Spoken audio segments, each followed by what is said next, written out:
இன்னைக்கு உடல் உயிர் மனம் பத்தி பேசுவோம். இப்ப இந்த நித்தியானந்த தவம் வந்து பண்றதுனால என்ன பெனிஃபிட் கிடைக்குது அப்படின்னா, அதுலயே இருக்கு உங்களுக்கு நித்திய ஆனந்தம். நித்திய ஆனந்தம் எப்ப ஆனந்தமா இருப்போம்? ஃபர்ஸ்ட் எப்ப ஆனந்தமா இருப்போம்?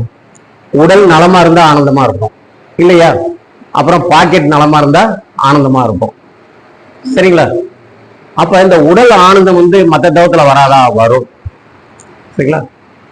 இப்போ உடம்புல வந்து உயிர் ஓடிக்கிட்டு இருக்கு, எல்லாத்துக்குமே தெரியும். உடம்புக்குள்ள உயிர் ஓடிக்கிட்டு இருக்கிறது எல்லாத்துக்குமே தெரியும். அந்த உயிர் என்ன பண்ணுது?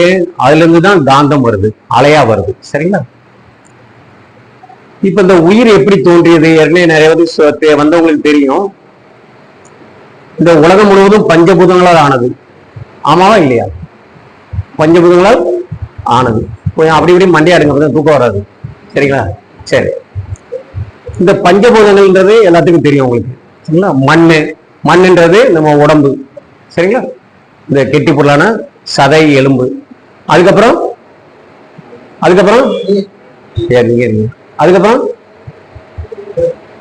நிலம், நீர். சரிங்களா? நீர் வந்து உடம்புல எப்படி இருக்கு? ரத்தமா ஓடிக்கிட்டு இருக்கு. இதுல சந்தேகம்னா கேட்டுருங்க, எப்படி ரத்தமா ஓடுதுன்னு கேட்கணும். சரியா? ஓகே. அதுக்கப்புறம் நெருப்பு. நெருப்பு உடம்புல எப்படி இருக்கு? சூடு, வெப்பம். 98.6 டிகிரி ஃபாரன்ஹீட். இருந்துச்சுன்னா நார்மல், குறைஞ்சுன்னா ஜன்னி, கூடுச்சுன்னா காய்ச்சல். சரிங்களா? அந்த மாதிரி இருக்கு. அப்ப அதுக்கடுத்து என்ன இருக்கு? ஆகாயம் சொல்றோம். அப்ப ஆகாயம் உடம்புல எப்படி இருக்கு? எத்தனை பேருக்கு தெரியும் ஆகாயம் உடம்புல என்னவா இருக்குன்னு? கை தூக்குங்க போதும், சொல்ல வேணா, கை தூக்குங்க. உயிரா ஓடிக்கிட்டு இருக்கு, உயிரா ஓடிக்கிட்டு இருக்கு. சரிங்களா? சரி, நான் அந்த கூட்டுத்தவத்துல பூரா மேக்சிமம் வந்து அகத்தாய்வு ரிலேட்டடா தான் சொல்லுவேன். ஏன்னா நிறைய பேர் படிச்சிடறோம், படிச்சுட்டு அதை ஃபாலோ பண்றோம்னா இல்லை. ஒரே சப்ஜெக்ட் தான். மகரிஷி சொன்னது வந்து ஒரு 4-5 விஷயங்கள் சொல்லியிருக்காரு. ஏன்னா உடல் ஆரோக்கியத்துக்கு உடற்பயிற்சி சொல்லியிருக்காரு. அப்புறம் உயிர் ஆரோக்கியமா இருக்கிறதுக்கு என்ன கொடுத்திருக்காரு? காயகல்பம் கொடுத்திருக்காரு. அப்புறம் மனம் ஆரோக்கியமா இருக்கிறதுக்கு தவம் கொடுத்திருக்காரு. சரிங்களா? அதுக்கப்புறம் என்ன கொடுத்திருக்காங்க? மனம் நல்லா வச்சுக்கிறதுக்கு, நம்மளை மேன்மைப்படுத்திக்கிறதுக்கு, குணத்தை நல்லபடியா வச்சுக்கிறதுக்கு, குணநிலை பெறவர்கள் என்ன செய்யணும்? அகத்தாய்வு பயிற்சி கொடுத்திருக்காங்க. உலகத்துல எந்த ஆர்கனைசேஷன்லயும் உங்களுக்கு இந்த அகத்தாய்வு பயிற்சி கிடையாது. எந்த ஆர்கனைசேஷன்லயும் காயகல்ப பயிற்சி கிடையாது. உடல், உயிர், மனம், இந்த 3ம் செம்மையானால்தான் என்ன பண்ண முடியும்? நம்ம இந்த வாழ்க்கை வாழ முடியும். அப்ப எல்லாத்துக்கும் பேஸ் எது அப்படின்னா இறைநிலை. அந்த இறைநிலையை நம்ம உணரணும். அந்த இறைநிலையை நம்ம உணரணும். எப்படி உணரணும்? கோயில போயிட்டு இப்படி கன்னத்துல போட்டு தேங்காய் பழம் வாங்கி அர்ச்சனை பண்ணி, இல்லையா, கோயில் உண்டியல காசை போட்டுட்டு அப்படிதான் உணரணுமா? இல்ல. அடிக்கடி தவம் பண்ணுங்க, நல்லா தவம் பண்ணுங்க, ஆழ்ந்து பண்ணுங்க, உணர்ந்து பண்ணுங்க. ஆட்டோமேட்டிக்கா அதுவே கூட்டு போயிடும். எங்க இறையை நோக்கி நம்மளை கூட்டு போயிடும். சரிங்களா? அப்ப செய்ய வேண்டியது தவம் நல்லா பண்ணணும். அந்த தவம் பண்றதுக்கு முன்னாடி ஒவ்வொன்றுக்கும் ஒரு டெக்னிக் இருக்கு. இப்போ உடற்பயிற்சி இருக்கு. ஒரு நாள் எல்லாத்தையும் வர சொல்லி உடற்பயிற்சி ஒரு தடவை சொல்லிடலாம் நம்ம. சரிங்களா? ஒரு நாளைக்கு எல்லாம் வந்துடுவீங்களா? ஒரு நாளைக்கு போட்டா, ஞாயிற்றுக்கெல்லாம் போட்டா, லேடிஸ் சைடு உடற்பயிற்சி எப்படி பண்ணணும் அப்படின்றத சும்மா நீங்க செய்ய வேணாம், நான் செய்கிறேன் போதும். வேடிக்கை பார்க்க வரலாம்ல? வரலாமா வேண்டாமா? ரொம்ப அற்புதம். நம்ம ரொம்ப என்ன செய்யறோம்னா தெரியாதனால நம்ம விட்டுறோம் எல்லாத்தையும். இப்ப பாருங்க, வெளியே ஹோட்டல் வாங்கி சாப்பிட்டு சமையலே மறந்து போச்சு. எல்லாத்துக்கும் ஹோட்டல் வாங்கி சாப்பிட்டு சமையலே மறந்து போச்சு. அப்ப சமையலை பத்தி மறந்து போனது திருப்பி கத்துக்கணும்னா என்ன பண்ணணும்? திருப்பி வீட்டுல சமையல் பண்ணணும். ஆமாவா இல்லையா? சரிங்களா? அப்ப உடற்பயிற்சி ரொம்ப மகரிஷி அற்புதமா கொடுத்துருக்காங்க. எந்த இடத்துலயும் மகரிஷி இந்த உடற்பயிற்சியில பலன்கள் கொடுத்துருக்காரு, கொஞ்சம் தான் கொடுத்துருக்காங்க. ஆனா அது உடம்புல எதை எதை ஆக்டிவேட் பண்ணுதுன்னு மகரிஷி கொடுக்கல. மகரிஷி கொடுக்கல. அவ்வளவு அற்புதமான பயிற்சிய எத்தனை பேர் டெய்லி பண்றோம்? இப்போ இன்னைக்கு கை நிறைய பேர் கொடுக்குறாங்க. ஓகே ஓகே, சரி. மற்றவங்களாம் செய்யறதுக்கு முயற்சி பண்ணுங்க. எதுக்கு செய்யலாம் அப்படின்ட்டு அப்புறமா கேட்பேன், கை தூக்காதவங்கள கேட்பேன். சரிங்களா? இவர் வேற கேமரா வச்சுட்டு எந்திரிக்காங்கன்ட்டாரு. ஓகேயா? உடற்பயிற்சி அவ்வளவு அற்புதமான பயிற்சி. இன்னைக்கு யாருக்காவது நான் முழு ஆரோக்கியத்தோட இருக்கேன்னு யாராவது சொல்ல முடியுமா? இன்க்ளூடிங் மை செல்ஃப், என்னைய சேர்த்தா சொல்றேன். இப்ப நான் சொல்ல உங்களுக்காக இல்லை, எனக்கு சேர்த்தேன். இன்னைக்கு முழு ஆரோக்கியத்தோட யார் இருக்கோம்? ஒருத்தருமே இல்லை. காரணம், நம்ம கொஞ்சம் ஒரு குறிப்பிட்ட வயதுக்கு மேல கத்துக்கிட்டோம். ஐயா சின்ன வயசுலயே வந்து கத்துக்கிட்டாரு. குறிப்பிட்ட வயசுக்கு மேல நம்ம வந்து கத்துக்கிட்டோம். சரிங்களா? அப்ப உடல் ஆரோக்கியம் கிடையாது, மன ஆரோக்கியம் நமக்கு இல்லை. சரி, அது வரணும்னா என்ன பண்ணணும்? டெய்லி வீட்டுல உட்காந்து செவத்துல டம்மு டம்முன்னு முட்டணும் இல்லையா? ஆமாவா இல்லையா?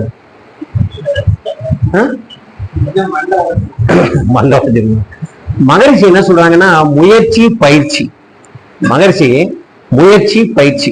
அப்புறம் இன்னொரு சின்ன ரெக்வஸ்ட், ஹம்பிள் ரெக்வஸ்ட், ரொம்ப அடிபணிஞ்சு கேட்டுக்கிறேன். தயவு செஞ்சு புக்கு இல்லைன்னா புக்கு வாங்கிருங்க. மனவளக்கலை 1, 2, 3 அகத்தாய் புக் வச்சிருந்தா வச்சிருங்க, அதையும் படிங்க, வேணாம் சொல்லல.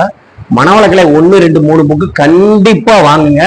அடுத்தட வர்றப்ப இப்ப இதுல பழைய ஆட்கள் ஒரு சில பேர் வர்றீங்க, புது ஆட்கள் 2, 3 பேர் வந்திருக்கீங்க. வாங்காதவங்க தயவு செஞ்சு வாங்கிருங்க. ஏன்னா எத்தனை தடவை படிச்சாலும் என்ன செய்யாது, புரியாது. அப்ப திரும்ப திரும்ப படிக்கும் போது என்ன ஆகும் அப்படின்னா, மனசுல நல்லா பதிய ஆரம்பிச்சிடும். அப்ப நம்ம ஃபாலோ பண்ணுமா, பண்ண மாட்டோமா?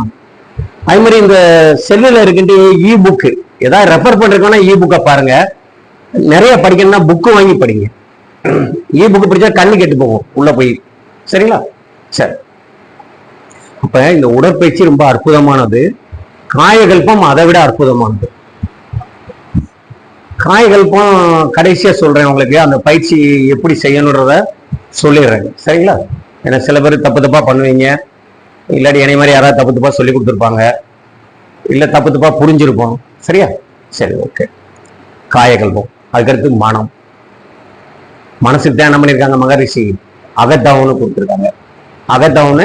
கொடுத்துருக்காங்க. இந்த உயிர் வந்து இது விண்ணுதான் உடம்புல உயிரா ஓடிக்கிட்டு இருக்கு. இதுல எந்த மாற்றமும் இல்லை இல்லையா? அது உடல் பொருள் ஓடிக்கிட்டே இருக்கு. ஒரு பொருள் தன்னைத்தானே சுத்தும் போது அதுல இருந்து என்ன வரும்? அலை வரும் இல்லையா? இப்ப இதுல ஃபேன் சுத்துறதுனால அலை வருது, அதை காத்துன்றோம். அப்ப இது சுத்தும் போது அலை வரும்போது என்ன ஆகுது அப்படின்னா, அதைதான் வந்து என்ன பண்றோம்? காந்தம்ன்றோம். மேல விண் சுத்துறதுனால அதுல இருந்து வரக்கூடிய அலைய வான்காந்தம் சொல்றோம். அதுல இருந்து வர அலைய வான்காந்தம் சொல்றோம். சரிங்களா? அப்ப நம்ம உடம்புக்குள்ள உயிர் சுத்துறதுனால வந்து வரக்கூடிய அலைய என்ன சொல்றோம்? ஜீவகாந்தம்ன்றோம். ஒரு ஜீவன்றது உடம்பு, இந்த ஜீவனுக்குள்ள இருக்கிறத ஜீவகாந்தம் சொல்றோம். சரி, இப்ப பாக்குறோம். இப்ப அம்மாவை பாக்குறேன், இல்லாட்டி வெளியே போகும்போது எங்கேயாவது என்னை பாக்குறேன்னு வச்சுங்களேன். பார்க்கும்போது இவனை எங்கேயோ பார்த்துருக்கமே அப்படி மனசு தோணும். எங்க பார்த்துருக்கோம்? அந்த வேலையை விட்டுருவோம், மனசு கூட குறையும். எங்கேயோ பார்த்துருக்கமே, நல்லா பார்த்துருக்கமே அப்படின்னு தோணும், சொல்லிக்கிட்டே இருக்கும். அப்புறமா ஆகா வந்தாயா, வந்து 1 மணி நேரம் உட்காந்து அறுத்துக்கிட்டு இருந்தான், மண்டலத்தில் உட்காந்து அறுத்துக்கிட்டு வந்துட்டாயா அப்படின்னு ஞாபகம் வரும். சரியா? அது எப்படி வருது? ஒரு பொருளை பார்த்த உடனே ஒரு எண்ணம் தோன்றுது மனசுல. எல்லாருக்கும் தெரியுது, நம்ம எண்ணம் தோன்றுது. அந்த எண்ணம் வந்து என்ன ஆகுது அப்படின்னா, நம்ம உடம்புல என்ன பண்ணுது? ஜீவகாந்தம் உடம்பு பூரா ஓடிக்கிட்டு இருக்கு. ஜீவகாந்தம் எங்க ஓடுது? உடம்பு பூரா ஓடுது. ஏன் மகரிஷி 9 மையம் தான் கொடுத்தாங்க? அதுவும் உடல் ஆரோக்கியத்துக்கு. ஏன் சக்கரான்னு சொன்னாங்க? இந்த ஜீவகாந்தம் ஒவ்வொரு சக்கரா கிட்டையும் ஒவ்வொரு கிளான்ஸை சுத்திலும் நிறைய ஓடும். ஒவ்வொரு கிளான்ஸை சுத்திலும் அதிகமா ஓடிக்கிட்டு இருக்கு. அப்ப ஒவ்வொரு சக்கரா, ஒவ்வொரு கிளான்ஸ், ஒவ்வொரு சுரப்பின்னு சொல்றோம் இல்லையா, அதுல இருந்து ஒரு திரவம் சுரக்கும். அது பேரு பொதுவா ஹார்மோன் சொல்றோம். அப்ப அந்த ஹார்மோன் அதிகமா சுரந்தாலும் நோய், குறைந்து சுரந்தாலும் நோய். அப்ப மகரிஷி அதனாலதான் 9 மையம் தான் கொடுத்துருக்காரு நமக்கு. அந்த ஒவ்வொரு மையத்திலையும் மனசை வச்சு தவம் பண்ணும் போது நல்லா ஆக்டிவேட் ஆயிரும், சுரப்பி நல்லா வேலை செய்ய ஆரம்பிச்சிடும். சரிங்களா? ஒரு குழந்தை வீட்டுல உட்கார்ந்து இருக்கு, நீங்க சமையல் பண்ணிக்கிட்டு இருக்கீங்க, அது அப்பதான் தவக்க ஆரம்பிச்சிருக்கு. தவக்கும் போது என்ன பண்ணுவோம்? ஒவ்வொரு பொருளா போய் இழுக்கும். அப்ப என்ன பண்ணுவோம்? நம்ம அப்படியே அங்க இருந்து பார்த்துட்டு ஏய் அப்படின்னுவோம் இல்லையா? 2 தடவை சத்தம் முடியும், 3ஆவது தடவை அப்படி திரும்பி பார்த்துட்டு என்ன பண்ணுவோம்? அமைதியா உட்காந்துக்கிறோம். அதெல்லாம் ஐயா நீங்களாம் பாத்திருக்கீங்களா? அந்த மாதிரி பாத்திருக்கீங்களா? சிலர் மண்டையை ஆட்ட மாட்டேன்றீங்க, எதுக்கிட்ட சரி சரி. ஏன்னா அப்ப அந்த குழந்தைய கவனிக்கணும்னு தெரிஞ்ச உடனே அந்த சின்ன குழந்தை, பச்சில குழந்தை, அதுவே என்ன செய்யுது, அமைதியா உட்கார்ந்துருது. அப்ப உள்ள இருக்கக்கூடிய கிளான்ஸை நம்ம கவனிச்சு தவம் பண்ணும் போது அது வேலை செய்யுமா செய்யாதா? செய்யும். அதுக்கு சப்போர்ட் பண்றதுக்கு என்ன பண்ணணும்? உடற்பயிற்சி பண்ணணும். அதுக்கு உடற்பயிற்சி கண்டிப்பா பண்ணணும். சரிங்களா? அப்ப இந்த உயிரை ஆரோக்கியமா வச்சாதான் என்ன பண்ணும், அது நல்ல ஜீவகாந்தத்தை நிறைய ப்ரொடியூஸ் பண்ணும். உயிர் ஆரோக்கியமா இருந்தாதான் என்ன பண்ணும், இப்ப நம்மளாம் நல்லா இருந்தாதான் ஒண்ணு ஆண்கள் வீட்டுக்கு உழைக்க முடியும், பெண்களும் வீட்டுக்கு உழைக்க முடியும். உடல்ல ஜீவனே இல்லைன்னு வச்சுங்க, அதாவது சத்து எனர்ஜி இல்லைன்னு வச்சுங்க, எப்படி உழைக்க முடியும்? வீட்டுல வீட்டுக்காரர் என்ன சாப்பாடு? ஆமா, காலையில இருந்து நானே நொந்து போய் உட்காந்துருக்கேன், சாப்பாடு என்னவா, போய் ஏதாவது வாங்கிட்டு வாங்க போங்க சொல்றோமா இல்லையா? ஆமாவா இல்லையா? சிரிச்சுட்டே சொல்லுங்க. சரி, ஓகேங்களா? அப்ப உடல்ல எனர்ஜி இல்ல, ஜீவன் இல்ல. இத்தனைக்கும் உடல் நல்லாதான் இருக்கு. காரணம் என்ன? மனசு சரியில்லை. காலையில போகும்போது வீட்டுக்காரர் மனைவியோ, மனைவிய வீட்டுக்காரரோ ஏதாவது ஒரு சொல்லியிருப்பாங்க. சொல்ல பொறுக்காத சோழ நாட்டு மகாராஜா அப்படின்னு சொல்லுவாங்க, ஏதோ பழமொழி சொல்லுவாங்க.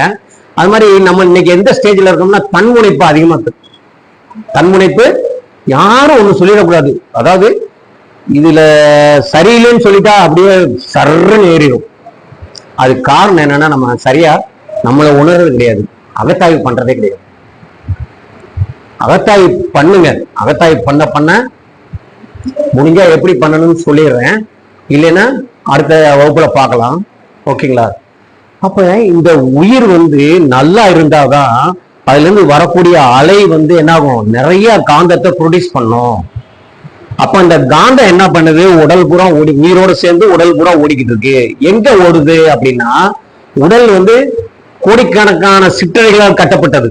உடல் கோடிக்கணக்கான சிற்றறைகளால் கட்டப்பட்டுள்ளது. தெரியுமா இல்லையா? ஆமா, ஏதோ படிச்ச ஞாபகம் இருக்குன்னு நினைக்கிறேன், இல்லையா? பருவுடல் சொல்லக்கூடியது. அப்ப அந்த செல்கள் நம்ம சாதாரணமா நினைக்கிறோம், அந்த செல்கள்னு நம்ம சாதாரணமா நினைக்கிறோம். ஆனா ஒவ்வொரு செல்லும் குட்டி குட்டியா இருக்கு இல்லையா? ஒவ்வொரு செல்லும் சிற்றறைகளும் எப்படி இருக்கு அப்படின்னா, தொழிற்சாலை மாதிரி இயங்கிக்கிட்டு இருக்கு. தொழிற்சாலை மாதிரி இயங்கிக்கிட்டு இருக்கு. அப்ப அந்த தொழிற்சாலை இயங்குவதற்கு மூலப்பொருள் வேணுமா வேண்டாமா? வாகனம் வச்சிருக்கோம், அதுக்கு பெட்ரோலோ டீசலோ போட்டாதான் ஓடும். இந்த வாகனத்துக்கு என்ன போடணும்? இந்த வாகனத்துக்கு என்ன போடணும் சொல்லுங்க? இல்ல தவனால இந்த வாகனம் இயங்குறதுக்கு என்ன வேணும்? உணவு வேணும், நல்ல உணவு வேணும். அது மாதிரி செல்கள் இயங்குறதுக்கு எனர்ஜி தேவைப்படுது. அந்த எனர்ஜி எங்க இருந்து கிடைக்கும்? நம்ம உடம்புல இருந்து தான் கிடைக்கும். அது எங்க யார் கொடுப்பா? ஜீவகாந்தம் தான் கொடுக்கும். அப்ப இந்த உயிரை நம்ம ஆரோக்கியமா வச்சிருந்தாதான் காந்தம் நிறைய ப்ரொடியூஸ் பண்ணும். அந்த காந்தம் நிறைய ப்ரொடியூஸ் பண்ணும்போது என்ன ஆகுதுன்னா, ஒவ்வொரு செல்களுக்கும் கிடைக்குது. இப்ப நித்தியானந்த தவம் பண்ணோம் இல்லையா? நித்தியானந்த தவம் பண்ணோம், அது சாதாரண கிடையாது. நம்ம ஏற்கனவே நம்ம உடலில் மையப்பகுதி எது? இப்படி கோடு போட்டா மையப்பகுதி முதுகுத்தண்டின் அடிப்பகுதியாகிய மூலாதாரம். முதுகுத்தண்டின் மையப்பகுதியாகிய அடிப்பகுதியாகிய மூலாதாரம். அங்கதான் என்ன இருக்குன்னா, உயிரும் அங்கதான் இருக்கு, ஜீவகாந்தமும் அங்கதான் திணிவுபட்டிருக்கு, வித்து ஆற்றலும் அங்கதான் திணிவுபட்டிருக்கு. விந்து நாதம் சொல்லக்கூடிய வித்து ஆற்றல், காமன் நேம் வித்து, விதை. சரிங்களா? அங்கதான் திணிவுபட்டிருக்கு. இந்த மூணு நல்லா இருந்தாதான் இந்த உடல் நல்லா ஆரோக்கியமா இருக்கும், மனம் நல்லா ஆரோக்கியமா இருக்கும். சரிங்களா? அப்ப இந்த மூணும் நல்லா வச்சுக்கிறதுக்காக நம்ம பயிற்சி. சரிங்களா? இதை நல்லா தெரிஞ்சுக்கிட்டோம்னா ஒரு நாளைக்கு 1 மணி நேரம் செலவு பண்ணா போதும். நீங்க 1 மணி நேரம் செலவு பண்ண போதும். நம்மளை பத்தி தெரிஞ்சதுனால மகரிஷி என்ன சொல்றாங்க, 20 நிமிஷம் தவம் பண்ணா போதுன்றது. என்ன சொல்றாரு? 20 நிமிஷம் தவம் பண்ண. இப்ப கூட சில பேர் என்ன பண்ணாங்க, நித்தியானந்தம் பண்ணிக்கிட்டு இருக்கும்போது இது என்ன உடல்களை கவனிச்சுக்கிட்டு அன்பாடு உட்கார்ந்துருக்கேன்னு திருப்பி முடிக்கவே இல்லைன்னு நினைச்சிருப்போம். ஏன்னா நானும் கூடுதல் நினைச்சிருக்கேன் முன்னாடி. தாவத்தை பத்தி சரியா தெரியாம இருக்கும்போது சீக்கிரம் முடிக்க மாட்டேன்றாரு, அப்படி கண்ணை திறந்தெல்லாம் பார்த்திருக்கேன். சரிங்களா? ஏன்னா ஆரம்பிச்சாச்சு, முடிச்சா தெரிஞ்சிச்சு, அவ்வளவுதான். முடுறா, சீக்கிரம் முடுறா, போடா, நாங்க போய் பார்த்துக்கிறோம், வீட்டை போய் பார்த்துக்கிறோம். இன்னைக்கு அப்படிதான் இல்லையா? இன்னைக்கு பொறுமை நமக்கு கிடையாது. ஏன்னா மனசு அமைதியில் இல்லை. அதுதான் காரணம். பொறுமைன்றத விட மன அமைதி இல்லை, அமைதி நிலைக்கு இல்லை. அப்ப இந்த உயிர் நல்லா இருந்தாதான் ஜீவகாந்தம் நல்லா இருக்கும். ஜீவகாந்தம் நல்லா இருந்தாதான் இந்த உடல் இருக்கக்கூடிய செல்களும் உடல் இருக்கக்கூடிய நாளமில்லா சுரப்பிகளும் நல்லா வேலை செய்யும். அப்ப உயிரை நல்லா வச்சுக்கிறதுக்கு என்ன பண்ணணும்? உணவு வேற, காயகல்ப பயிற்சி பண்ணணும். காயகல்ப பயிற்சி கண்டிப்பா பண்ணணும். 3 நிமிஷம் காயகல்ப பயிற்சி. எவ்வளவு? 3 நிமிஷம். அட்லீஸ்ட் தூங்கும்போது கனவுலையாவது பண்ணுங்க. தூங்கும்போது கனவுலையாவது காய்கள் பண்ற மாதிரி ஒரு பாவனையில பண்ணுங்க. சரியா? நாளையில இருந்து. அதுக்கப்புறம் டைம் இருந்தா நிஜமா பண்ணுங்க. ஓகே, சரி. இல்ல யார் யாருக்கு உடற்பயிற்சி பண்றதுக்கு நேரம் இல்லை? சரி, நேரம் இருக்கு, அப்படியே பண்ண மாட்டேன்றீங்க. இங்க ஒரு 3 பேர் தூக்குனாங்க, இங்கிட்ட ஒரு 3 பேர், 6 7 பேர் தூக்குனீங்க கை உடற்பயிற்சி பண்றேன்னு. சரி, ஓகே, பரவாயில்ல. இல்ல ஏன் கேட்கிறேன்னா, டைம் இல்லைன்னா எப்படி செய்யணும்னு சொல்லுவேன். அதுதான் ஐயா எனக்கு நேரம் இல்லை அப்படின்னா எப்படி பண்ணணும்னா அதுக்கு தகுந்த மாதிரி சொல்லுவேன். அதுக்கு தான் கேட்கிறேன், வேற ஒன்றும் இல்லை. உங்களை கேள்வி கேட்டு மார்க்கை குறைக்கிறதுக்காக இல்லை, மனசை புண்படுத்துறதுக்காக இல்லை. தயவு செஞ்சு அப்படி நினைக்காதீங்க, சரிங்களா? சரி. அப்ப இந்த உயிர் ஆற்றல் நல்லா இருக்கணும் அப்படின்னா என்ன பண்ணணும்?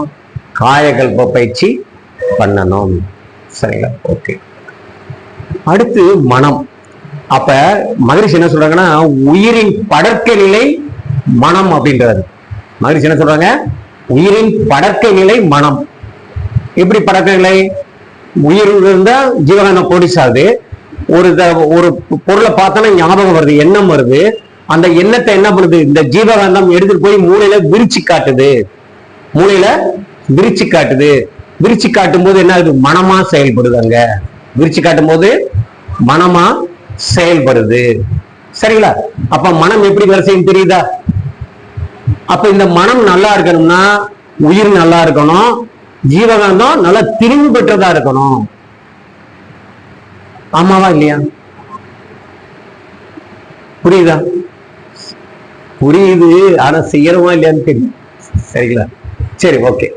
அப்ப இதுக்காக தான் இந்த பயிற்சியெல்லாம் நம்ம செய்யறோம். மகிழ்ச்சி கொடுத்தது நம்ம பெரிய அதெல்லாம் ஒண்ணும் இல்லை. உடம்ப ஆரோக்கியமா வச்சுக்கிறதுக்கு பயிற்சி கொடுத்துருக்காங்க.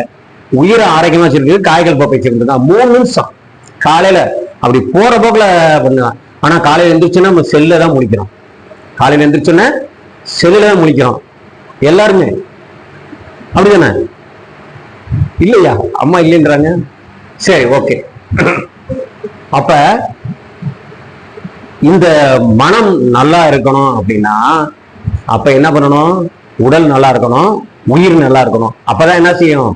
மனம் நல்லா இருக்கணும். இந்த மனம் நல்லா இருக்கிறதுக்கு தவம் பண்ணணும். அப்ப தவம் ஒவ்வொரு தவமும் டெக்னிக். இப்ப பண்ணோம் இல்லையா? அதாவது மூச்சை இழுத்துக்கொண்டே தலை உச்சி, மூச்சை விட்டுக்கொண்டே பாதம். அப்படி இல்லாம என்ன சொன்னேன்? அப்படியே மெதுவா கவனிச்சுட்டே வாங்க. மூச்சு போகும்போது அப்படியே ஒவ்வொரு செல்களுக்கும் இந்த ஆற்றல் சப்ளை ஆகிற மாதிரி பாவனையோட பண்ணணும், கவனிக்கணும். கவனிச்சுட்டு உட்கார்ந்தீங்கன்னா திரும்ப 10 நிமிஷம் உட்கார்ந்தோம் இல்லையா? ஒரு 7 நிமிஷம் உட்கார்ந்தோம். என்ன செஞ்சோம்? மூச்சை இழுக்க வேண்டாம், மூச்சை விடவும் வேண்டாம் அப்படின்ட்டு உள்ள கவனிக்க சொன்னோம். அப்படியே அப்படி கவனிக்கும் போது சில பேர் உணர்ந்திருப்பீங்க, சில பேர் அந்த உள்ளுக்குள்ள அந்த ஆற்றலை உணர்ந்திருப்பீங்க. அந்த ஆற்றலை எப்படி உணர்றது? கிச்சன் காட்டுமா? ஒரு மூணு மூணு மூணு மூணு மூணு ஒரு உணர்வு தெரிஞ்சிருக்கும். இல்ல நம்ம சொல்ல முடியாத அளவுக்கு ஒரு உணர்வு தெரிஞ்சிருக்கும். ஒரு ஒளியாவும் தெரிஞ்சிருக்கும். ஒளி. சரிங்களா? ஒவ்வொருத்தருக்கும் ஒவ்வொரு உணர்வு. எனக்கு தெரிஞ்சது உங்களுக்கு தெரியாது, உங்களுக்கு தெரிஞ்சது அவருக்கு கிடைக்கும் சொல்ல முடியாது. ஒவ்வொருத்தருக்கும் ஒவ்வொரு உணர்வு கிடைச்சிருக்கும், கண்டிப்பா கிடைச்சிருக்கும். ஆனா கிடைக்கலன்னா என்ன அர்த்தம்னா நம்ம சரியா கவனிக்கலன்னு அர்த்தம். செஞ்சிருப்போம், பயிற்சி செஞ்சிருப்போம், ஆனா கவனிச்சிருக்க மாட்டோம். என்னங்கம்மா?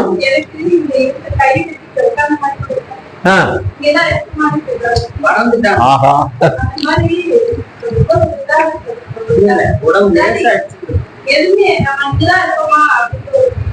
நிறைய. இது மட்டும் இல்லைங்கம்மா, மகரிஷி சொன்னத நீங்க எல்லாம் அடிக்கடி பண்ணீங்கன்னு வச்சுங்களேன், பயிற்சி பண்ணீங்கன்னு வச்சுங்க, பண்ணும்போது என்னங்கன்னா நிறைய விஷயங்கள் கிடைக்க ஆரம்பிக்கும். ஃபர்ஸ்ட் என்ன அப்படின்னா, நீங்க உடற்பயிற்சி பண்றதுனால உடல் ஆரோக்கியம் கிடைக்கும். உங்களுக்கு எல்லாத்துக்கும் தெரியும் உடல் ஆரோக்கியம். வேணாம் உடல் இல்ல வேணாம், சும்மா தள்ளியே இருக்கட்டும். சரி, கேட்குதுல பின்னாடி வரைக்கும் கிடைக்குது, கேட்குதுல, உடல் ஆரோக்கியம் கிடைக்கும். சரிங்களா? அந்த உடற்பயிற்சியில லேசா கொஞ்சம் சொல்லிடுறேன். உடற்பயிற்சி பத்தி பேசுறதே இல்லை, இப்ப இன்னைக்கு தான் திருப்பி பேசுறேன். உடற்பயிற்சி பண்ற போது நீங்க சொல்லி தரும்போது சொல்லியிருப்பாங்க, காதை ஒட்டி போட்டு கையை கீழே தொடைய ஒட்டி வரணும்னு சொல்லியிருப்பாங்க. அது எதுக்குன்னு தெரியாட்டியும் பரவாயில்ல, நீங்க செய்யும் போது எதுக்கு காதை ஒட்டி போக சொன்னாங்க? காதுல போய் உரசுதோ, காதுல போய் இப்படி உரசுதோ அப்படின்னு. இப்படி உரசனால என்ன ஆகுது? காதுல இருக்கக்கூடிய வர்ம புள்ளி வேலை செய்யுது, வர்ம புள்ளி வேலை செய்யுது. இந்த இடத்துல ஒரு உயிர் அடங்கல் இருக்கு. அப்ப கையை இப்படி சுத்தம் போது இதுவும் நல்லா ஆக்டிவேட் ஆகுது, இந்த பகுதியும் நல்லா ஆக்டிவேட் ஆகுது. நம்ம அந்த மாதிரி உணர்வு செஞ்சீங்கன்னா உடல்ல நோய் காணா போயிடும். அது மட்டும் இல்லாம காதை ஒட்டி போறோம், திருப்பி ஏன் தொடைய வெட்டி வர சொல்றாங்க? தொடையில வர்ம புள்ளி இருக்கா? இருக்கு, ஆனா அந்த இடத்துல இல்ல. ஏன் தொடைய வெட்டி வரணும் அப்படின்னா, இந்த அக்குள் பகுதி வந்து நல்லா உரசும். இப்படி வரப்போது இந்த அக்குள் பகுதி நல்லா உராய்வு ஏற்படும். அப்ப அக்குள் பகுதி உராய்வு ஏற்படும், நமக்கு என்னையா இருக்கு? பெண்களுக்கு பிரஸ்ட் கேன்சர் வராது, பெண்களுக்கு பிரஸ்ட் கேன்சர் வராது. அப்ப ஆண்களுக்கு நாங்க இழிச்சாயனா? 2 பேத்துக்குமே நுரையீரலும் இதயமும் நல்லா வேலை செய்யும். 2 பேத்துக்குமே நுரையீரலும் இதயமும் நல்லா வேலை செய்யும். பாருங்க, ஒரு சாதாரண விஷயம் இது. இது ஒரு சும்மா சாம்பிள் சொல்றேன். இன்னும் நிறைய, இந்த கை சுத்துறதுல நிறைய பலன்கள் இருக்கு, இந்த கைப்பயிற்சியில நிறைய பலன்கள் இருக்கு, மகிழ்ச்சி கொடுத்துருக்காங்க. இந்த உலகத்துல நீங்க எங்க போனாலும் இவ்வளவு எளிமையான முறையில இவ்வளவு ஆரோக்கியம் கிடைக்குமானா கண்டிப்பா சத்தியமா கிடைக்காது, யாரும் கொடுக்கல. ஆனா மகிழ்ச்சி நான் தான் கொடுத்தேன்னு சொல்லல, நான் வேணா நான் தான் சொன்னேன்னு சொல்லிக்கிட்டு இருக்கேன். ஆனா மகிழ்ச்சி அப்படி சொல்லல, பெரியவங்க சொன்னாங்க, பெரியவங்க சொன்னாங்க, நான் உங்களுக்கு சொல்றேன். வீட்டுல மீன் குழம்பு வைக்கிறப்ப என்ன பண்ணுவாங்கன்னா, சில ஆண்களுக்கு மீன் சாப்பிட தெரியாது. என்ன செய்வாங்க, அம்மாவோ மனைவியோ என்ன செய்வாங்க, உட்கார்ந்து முள்ள எடுத்து கொடுப்பாங்க. அது குழந்தைகளுக்கு நிறைய கொடுப்பாங்க இல்லையா? குழந்தைகளுக்கு ஏன் நான் நான்வெஜ்ஜே சாப்பிடல, நீங்க நான்வெஜ் எடுத்து பேசுறீங்களா? என்னைக்கோ உங்களுக்கு சாப்பிட்டப்ப சொல்றேன். அப்ப எடுத்து கொடுக்கும்போது எப்படி சாப்பிடுவோம்? நல்லா சாப்பிடுவோம், தைரியமா சாப்பிடுவோம், பயம் இல்லாம சாப்பிடுவோம். அது மாதிரி மகரிஷி கொடுத்த விஷயத்தை மகரிஷியை நம்புங்க. நீங்க ஃபர்ஸ்ட் அந்த மகானை நம்புங்க. நீங்க யாராவது ஒரு குருவை பிடிச்சுங்க. நீங்க மகரிஷியை தான் பிடிக்கணும் அவசியம் இல்லை, யாராவது ஒரு குருவை பிடிச்சுங்க, கூடவே வருவாங்க. அவங்ககிட்ட கேட்டா என்ன சொல்லுவாங்க? நான் குரு இல்ல, உங்க மனசுதான் குரு அப்படின்னுவாங்க. நான் குரு இல்ல, உங்க மனம்தான் குரு அப்படின்றாங்க. பாருங்க, மனம் வந்து எவ்வளவு செயல்படுது, மனம் வந்து எவ்வளவு செயல்படுது பாருங்க.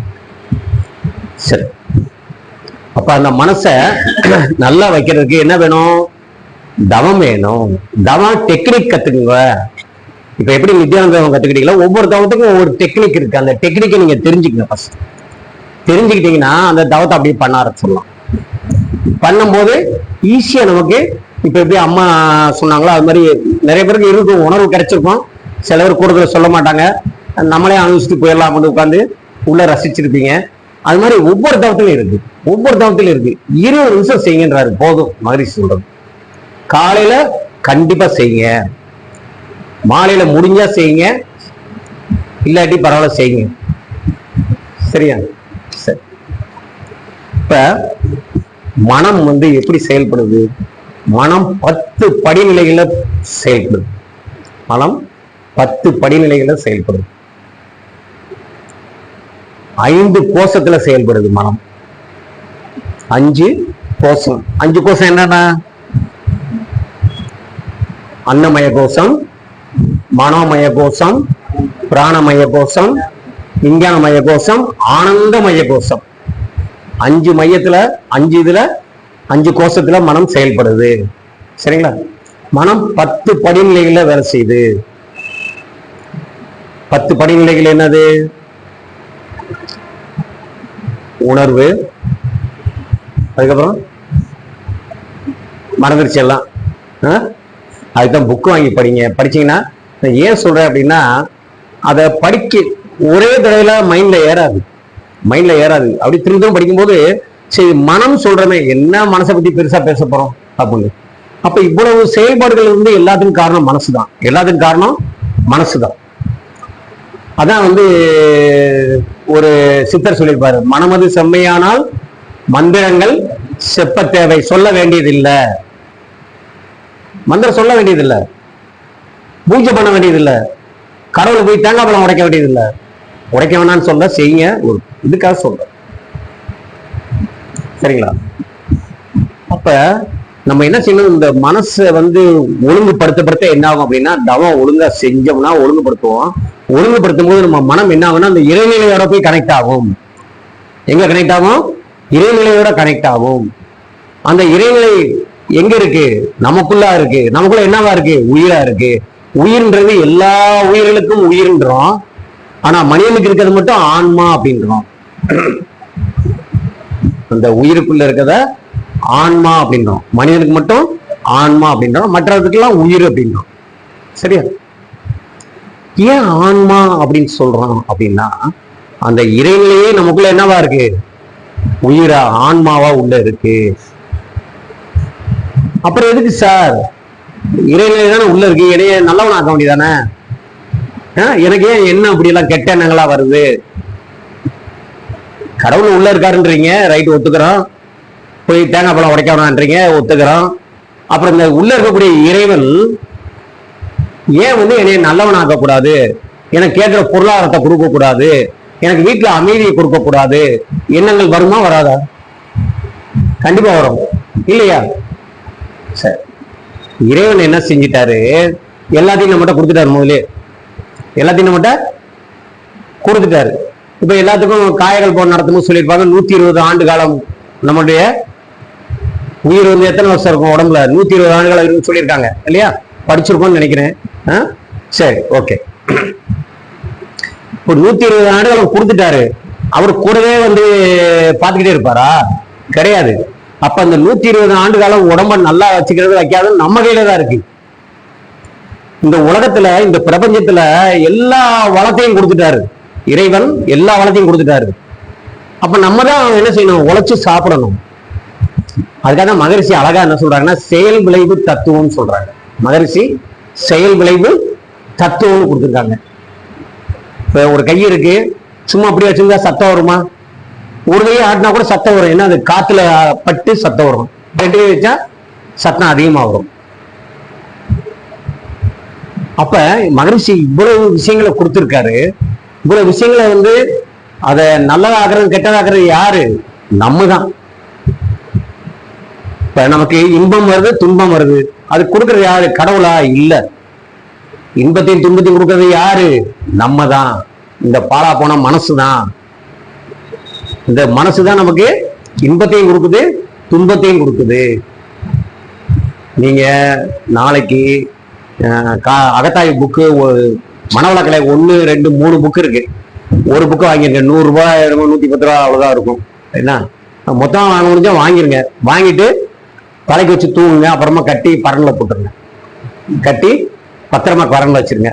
சும்மா இருக்கும்போது ஒரு நாளைக்கு 5 பக்கம் படிக்கணும் ஒரு சங்கல்பம் பண்ணுங்க. 5 பக்கம் படிக்கணும் சங்கல்பம் பண்ணுங்க. இல்லையா, ஒரு பக்கமாவது படிங்க. வாஸ்து விடுங்க, படிக்காதீங்க. நம்ம இதுல ராமநாதன் ஐயான்னு தலைவர் இருந்தாங்க. அவர் இப்ப இல்ல. அவர் சொல்லுவாரு, ஒரு புக்கு வாங்கினீங்கன்னா 5 தடவையாவது படிங்கன்னு. ஒரு புக்கு வாங்கினீங்கன்னா 5 தடவையாவது படிங்கன்னு. ஏன்னா ஒரு 4-5 தடவை படிச்சாலே நம்ம மனசுல பதியும். அதே மாதிரி ஒவ்வொன்றையும் ஆராய்ச்சிக்கிறதுங்க, தற்சோதனைக்கிறதுங்க. ஒவ்வொரு விஷயத்தையும் தற்சோதனைக்கிறதுங்க. நீங்க இப்ப இந்த பயிற்சி ரெகுலரா பண்றவங்களுக்கு தெரியும். வந்து 7 இட்லி 8 இட்லி சாப்பிட்டுப்போம். நான் சாப்பிட்டவங்கள சொல்றேன், நீங்க குறைச்சு சாப்பிட்டீங்கன்னா ரைட், ஓகே, சரியா? 7 இட்லி 8 இட்லி சாப்பிட்டுருப்போம். அப்படி சாப்பிட்டவங்க இந்த பயிற்சியும் தவமும் பண்ணிக்கிட்டு இருக்கும்போது நம்மள அறியாம ஃபுட்டு குறைஞ்சிடும். நான் இங்க மன்றத்துக்கு வரும்போது 44 சட்டை, இன்னைக்கு 39 போட்டா டைட்டா இருக்கு, 40 போட்டா லூஸ் ஆயிடுச்சு. காரணம் என்ன அப்படின்னா பயிற்சி தான். பயிற்சி பண்ணும்போது எப்படி உணவு குறையுது அப்படின்னா நம்ம தான் அதை வந்து உணரணும் ஃபர்ஸ்ட். நல்லா சாப்பிட்டுட்டே இருப்போம், ஒன்றும் தெரியாது, நல்லா ஜாலியா சாப்பிட்டு போயிட்டு இருப்போம். திடீர்னு பாத்தீங்கன்னா ஒரு நாளைக்கு எப்பயும் போல சாப்பிட்டுருப்போம், ஒரு 5 இட்லி சாப்பிடுவோம். ஐயா நீங்க எத்தனை இட்லியா சாப்பிடுவீங்க? 6 இட்லி சாப்பிடுறோம்.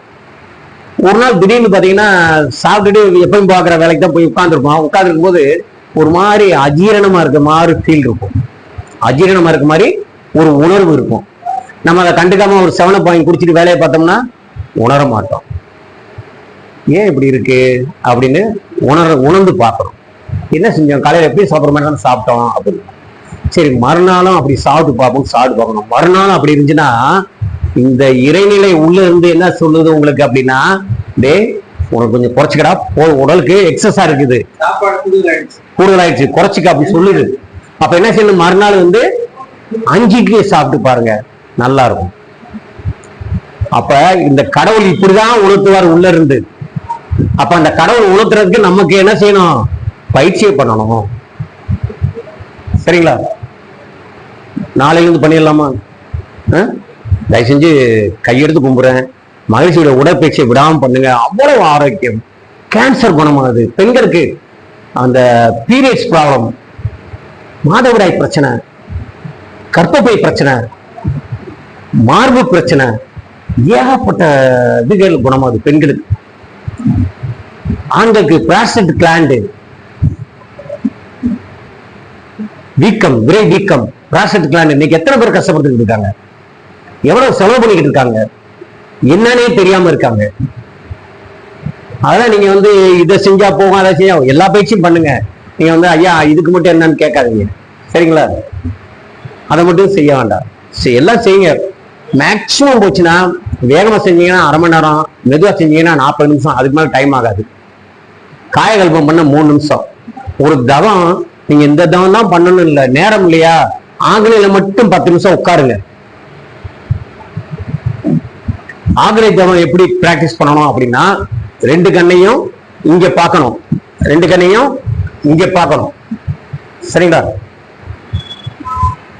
நீங்க அந்த மனவளக்கலை புக்ல போட்டுக்கணும், இருவிழி மூக்கு முனை குறிப்பாய் நிற்க அப்படின்னு போட்டு பாரு. இருவிழி மூக்கு முனை குறிப்பாய் நிற்க அப்படி உட்கார்ந்து நீங்க இது பண்ணீங்கன்னா, ஆக்னை தவம் பண்ணீங்கன்னா நல்லா அப்படியே அது முணுன்றது நல்லா தெரியும் உங்களுக்கு. அந்த முழு என்னது, உயிர் ஆற்றல். அதுக்காக உயிர் ஆற்றல்ன்றது அப்படியே கலர் கலரா தெரியும் சொல்ல முடியாது. ஒரு சிலருக்கு தெரியலாம், கலரா தெரியலாம், சவுண்டா கேட்கலாம். என்ன அது முழு இருக்குது, அந்த உயிர் ஆற்றல், ஜீவகாந்த ஆற்றல் அந்த இடத்துல நல்லா குவிஞ்சு வர்றப்ப நம்மளால உணர முடியும். சரி, ஆதரவு அளிக்கும்போது என்ன ஆகும், நல்லா என்ன சொல்றாரு, அப்படியே கவனிச்சு உள்ள போங்க. மகரிஷி என்ன சொல்றாங்க, அப்படியே கவனிச்சு உள்ள போங்க அப்படின்றாங்க. நீங்க இங்கேயே வச்சுக்கிட்டு இப்படிலாம் பாத்துக்கிட்டீங்கன்னா ஒரு உணர்வும் கிடைக்காது. அதனாலதான் சொன்னேன், தவத்து உட்காண்டீங்கன்னா கண்ணை திறக்காதீங்க. பக்கத்துல டமார்னு பாத்திரமே இருந்தாலும் திறந்து பார்க்காதீங்க கண்ணை, சரிங்களா? வீட்டுல வேணுமே என்ன பண்ணுவாங்க, நீங்க மட்டும் தவம் பண்றீங்கன்னு வீட்டுல ஹஸ்பண்ட் வந்து ஏதாவது தூக்கி போடுவாரு, மனைவி வந்து என்ன பண்ணுவாங்க, வேணுமே பாத்திரத்தை எடுத்து டம்மு, இது என்ன 1 மணி நேரமா உட்காந்து தவம் பண்ணிக்கிட்டே இருக்கேன், டம்முன்னு தூக்கி போடுவாங்க. சத்தத்தை கட்டு முடிச்சிடாதீங்க, முடிச்சுட்டு முடிங்க. இல்ல எல்லாருக்கிட்டையும் நடக்கிறது தானே, சரிங்களா? உடனே ஐயா சிரிக்கிறாரு, இவர் வீட்டுல அப்படிதான் இருக்கும் போல சொல்லு. சரி, என்ன பேசிக்கிருந்தோமா? பாப்பா என்னடா பேசிக்கிருந்தோம்? இப்ப என்ன சொல்லிக்கிருந்தோம்? இல்ல இந்த பாப்பா உங்களதான் ஆகினை பத்தி எனக்கு அடிக்கடி மறந்துடும், சரியா? சரி, ஆகினையில இப்ப அவங்க சொல்லி சொன்னீங்களா, நீங்களா சொன்னீங்களா?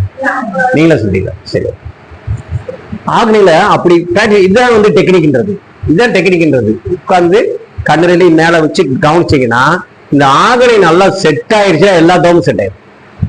ஆகினை இன்னமும் நானு இந்த மன்றத்துக்கு 10 வருஷமா வந்துட்டு இருக்கேன். மகிழ்ச்சி இருக்கும்போதே தீட்சை வாங்கிட்டேன், எல்லா பேச்சும் விடாம பண்ணுவேன். ஆனா முறைப்படி செஞ்சிருக்க மாட்டாங்க. ஆனா என்னன்னு தெரியல, ஒன்னும் தெரிய மாட்டேங்குது. ஆகனையில உட்காந்தா ஒண்ணும் தெரிய மாட்டேங்குது, துரியத்துல உட்காந்தா ஒண்ணும் தெரிய மாட்டேங்குது. உங்களுக்கு எப்படி இருக்கு? எனக்கு நல்லா இருக்கு. உங்களுக்கு மட்டும் எப்படி தெரியுது? தெரியல அப்படின்றது, சரிங்களா? அப்ப இங்க உட்காந்து நல்லா நுணுங்கி அப்படியே உள்ள அப்படியே கவனிச்சு மெதுவா அப்படியே இந்த சினிமால பிளாஷ்பேக் காட்டுவான்ல, அது மாதிரி உள்ள கவனிச்சீங்கன்னா அப்படியே மெதுவா போய் எங்க போய் நிற்கும் அப்படின்னா, இதுல ஒரு ஓட்டை போட்டு இதுக்கு நேரம் போட்டீங்கன்னா அங்க போய் பிட்யூட்டரி கிளான்ஸ், மூளைக்கு அடியில பீனியல் கிளான்ஸ் இருக்கு, அதுக்கு கீழே இதுக்கு நேர பிட்யூட்டரி கிளான்ஸ் இருக்கு. பிட்யூட்டரி கிளான்ஸ் என்ன செய்யுது ஏற்கனவே ஆகனை தவத்துல சொல்லியிருப்பாங்க. எல்லா கிளான்ஸுக்கும் மாஸ்டர் கிளான்ஸ், எல்லா கிளான்ஸுக்கும் எல்லா சுரப்பிக்கும் தலைமை சுரப்பி. அப்ப ஆகனை தவம் பண்ணும்போது பிட்யூட்டரி கொஞ்சம் சோம்பலா இருக்குன்னு வச்சுங்க, பிட்யூட்டரி கொஞ்சம் சோம்பேறியா இருக்குன்னு வச்சுங்க, தவம் பண்ணும்போது ஒரு விழிப்பு நிலை வந்துடும். தவம் பண்ணும்போது ஒரு விழிப்பு நிலை கிடைச்சு நல்லா வேலை செய்ய ஆரம்பிக்கும். அப்ப மற்ற சுரப்பிலையும் நல்லா உங்களுக்கு வேலை செய்ய ஆரம்பிச்சிடும். சரிங்களா? அதே மாதிரி துரியம், துரியம் போது தலை உச்சி, தலை உச்சியில இங்க வச்சு பண்ணும்போது என்ன, அது ஏற்கனவே டீச்சர் கொடுக்கும்போது உங்களுக்கு லேசா சுத்தி விட்டுருப்பாங்களா, உங்களுக்கு நீங்க உங்களுக்கு உணவு கிடைக்கல, நீங்களே வந்து ஆள் காட்டி வரனால லைட்டா அந்த இடத்துல லைட்டா அப்படி டச் பண்ணிங்க, டச் பண்ணிட்டு பண்ணுங்க. இங்க பண்ணும்போது அப்படியே முதல் கவனிங்க, எடுத்தோடனே சர்வல் உள்ள போக வேண்டாம், கவனிச்சு இந்த இடத்துல உணர்வை கவனிங்க. லேசா வளைச்சுவலா லைட்டா ஒரு மானசீகமா அப்படியே சுத்த விடுங்க மனச, மானசீகமா இந்த இடத்துல அப்படியே மனசு லேசா வளைச்சுவலா சுத்த விடுங்க மனச. சுத்த விட்டுட்டு அப்படியே கவனிச்சீங்கன்னா அப்படியே மெதுவா உள்ள போய் எங்க போறீங்க, இங்க இருக்க உயிரை கவனிச்சோம், உயிர் ஓட்டத்தை கவனிச்சோம், அங்க போய் உயிர் உயிராவே நிக்குது. துரியம் பண்ணும்போது உயிர் அப்படியே அமைதியா நிக்குது, அமைதியா நிக்க போயிடும். இறைவனை உணர்வதற்கான வாசல் இருக்காங்க. சரிங்களா? அதே மாதிரி சாந்தி தவம் பண்ணும்போது என்ன பண்ணுங்க, எல்லாமே வெளியே வச்சு கவனிக்கிறோமா, இந்த இடத்துல வச்சு கவனிக்கிறோம். அது எங்க இருக்குன்னு சொல்றோம், முதுகுத்தண்டின் அடிப்பகுதியாகிய மூலாதாரம் கருமையம் செல்லக்கூடியதுல இருக்குன்றோம். நீங்க என்ன பண்ணுங்க, ஒரு 2 மாசம் 3 மாசம் பண்றீங்க, அதுக்கப்புறம் டைரக்டாவே போயிருங்க அங்க. சாந்தி தவம் பண்ணும்போது எதுக்கு மனசை இங்கேயே வச்சு உட்கார்ந்துட்டு குறைஞ்சு குறைஞ்சு குறைஞ்சு உள்ள போய்கிட்டு இருக்கீங்க? சாந்தி தவத்துக்கு நீங்க டைரக்டாவே முதுகுத்தண்டின் அடிப்பகுதியில போய் மனசை வச்சு பாருங்க, எப்படி உணர்வு இருக்கு பாருங்க. சரிங்களா? இப்படிதான் ஒவ்வொன்றையும் நீங்க செஞ்சு உணரணும், கண்டிப்பா எல்லாமே நல்லா கிடைக்கும் உங்களுக்கு. சரியா? அப்ப இந்த மனசை செம்மையா வைக்கிறதுக்கு என்ன பண்ணணும், தவம் பண்ணணும். நம்ம தன்முனை போகிறதுக்கு அகத்தாய்வு கண்டிப்பா பண்ணணும். அகத்தாய்வுன்றது முதல் தெரிஞ்சுக்கிறதுக்காக ஓரலா படிங்க, அதுக்கப்புறம் என்ன பண்ண, எல்லாம் ஒண்ணுதான். என்ன மாறாய்தல், கேட்கல, ஆசை சீரமைத்தல், கவலை ஒழித்தல், மாத்தி மாத்தி சொன்னா பரவாயில்ல, சினம் தவிர்த்தல், நான் யார். சரிங்களா? இப்ப இதை அப்படியே மெதுவா ஒவ்வொன்றையும் எடுத்து பாருங்க. எடுத்து பார்க்கும்போது உங்களுக்கு நல்ல ஒரு இது கிடைக்கும். என்ன மாதிரி ஆசை எல்லாருக்குமே ஒரே தான். இது ஏன் செய்யணும், இந்த எண்ணம் ஏன் வந்துச்சு, ஏன் ஆசை வந்துச்சு, இது தேவையா தேவையில்லையா, அவ்வளவுதான், சிம்பிள். இதுக்காக போய் முதல் உட்காந்து பிராக்டிஸ் பண்றப்போ ஒரு நோட்டை வச்சு பிராக்டிஸ் பண்ணணும், பேப்பரை வச்சு பிராக்டிஸ் பண்ணுங்க. சப்போஸ் வந்து ஏதாவது வீட்டுக்கு தெரியாதுன்னா கிழிச்சு போட்டுங்க பேப்பரை. ஒரு பொருள் வாங்க ஆசை, எங்க வீட்டுக்காரர் வாங்க விட மாட்டேன்ட்டாரு, உடனே இவங்க நாங்க என்னப்பா, நான் இந்த அங்க போய் தவங்கத்துக்கு ஆசை, எங்க வீட்டுக்காரமா விட மாட்டேன்றா அப்படின்னு சொல்லி நான் எழுதுறேன்னு வச்சுங்க, அவங்க தப்பி ஒரு படிச்சாங்கன்னா, ஏயா உன்னை என்ன போகக்கூடாது நான் சொல்லிக்கிட்டு இருக்கேன் அவங்க சொல்லுவாங்க இல்லையா? இப்ப ஜென்ஸ் என்ன பார்ப்பாங்க, பார்த்துட்டு உனக்கு இவ்வளவு ஆசையை வச்சுக்கிட்டு தான் உட்காந்துருக்கியா அப்படின்னுவாங்க இல்லையா? ஏன் இவ்வளவு பொருள் இருக்குல்ல, யூஸ் பண்ண முடியாதானே அப்படி சொல்லுவாங்களா? அந்த மாதிரி தேவையில்லாத பிரச்சனை வரும்னா கிழிச்சு போடுங்க. அப்ப கொஞ்ச நாள் என்னாங்கன்னா நமக்கு புரிஞ்சிருச்சுன்னு வச்சுங்களேன். நீங்க உட்காந்து நைட்டு உட்காந்து கொஞ்ச நேரம் ஒரு 5 நிமிஷம் ஆகணையில இல்லாட்டி 2 நிமிஷம் ஆகணையில உட்காந்துட்டு ஒரு 5 நிமிஷம் துரியத்துல உட்காருங்க. உட்காந்துட்டு அப்படியே கண்ண மூடியே நீங்க இன்னைக்கு காலையில இருந்து நைட்டு வரைக்கும் என்ன நடந்துச்சு, அதுல நம்மளுடைய பொறுப்பு என்னன்னு பார்க்கணும். மகரிஷி நான் சொல்லலாம், மகரிஷி சொன்னதான் சொல்றேன், மகரிஷி சொன்னார் சொல்ல மாட்டேன். சரிங்களா? மகரிஷி சொன்னதான் சொல்லிக்கிட்டு இருக்கேன். மகரிஷி என்ன சொல்றாங்க அப்படின்னா, நம்மளுடைய பொறுப்பு நம்மளுடைய கடமை அப்படிதான் சொல்றாங்க. அப்ப ஒரு விஷயம் நடந்துச்சுன்னா இதுல நமது பொறுப்பு என்னன்னு பார்க்கணும்.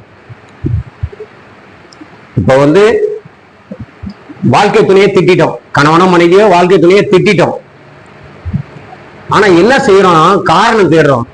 அவங்க இந்த மாதிரி சொன்னதுனாலதான் எனக்கு கோபம் வந்துச்சு, நான் அதனாலதான் திட்டினேன் அப்படி சொல்லக்கூடாது. அப்படி சொல்லக்கூடாது. சரி, நம்ம திட்டோம், நம்ம தப்பு தான், கூப்பிட்டு அப்படியே மனப்பூர்வமா மன்னிப்பு கேளுங்க, சாரி சொல்லி பாருங்க, எவ்வளவு சந்தோஷமா இருக்கும். மனசுல வச்சுக்காதீங்க, நீங்க ஆபீஸ் போற நேரம் தெரியாம கோவப்படுற மாதிரி பேசிட்டேன் அப்படின்னு சொல்லி பாத்தீங்கன்னா அன்னைக்கு கூட சாப்பாடு வேணான்ட்டுருவாங்க ஜென்ஸ். ஏன்னா நீங்க மன்னிப்பு கேட்டீங்களே. நிறைய பேர் மன்னிப்பு கேட்கறது இல்லை தெரியுமா?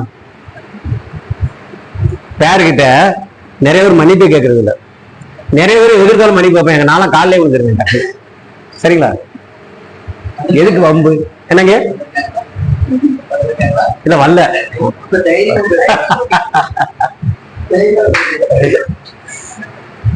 அப்ப மன்னிப்பு கேளுங்க.